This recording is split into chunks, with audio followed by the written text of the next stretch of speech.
с вами находимся в школе дарования, в которой открылась выставка «Душа Палестины глазами русских художников».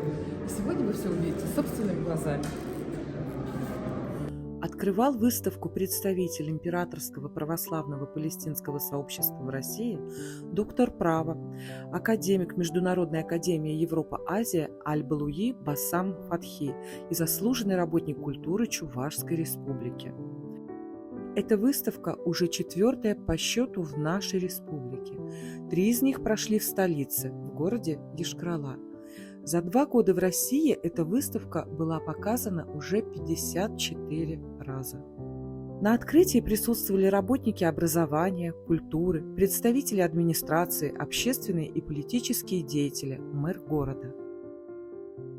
Торжественная часть прошла при участии артистов района и города, где они показали свои выступления.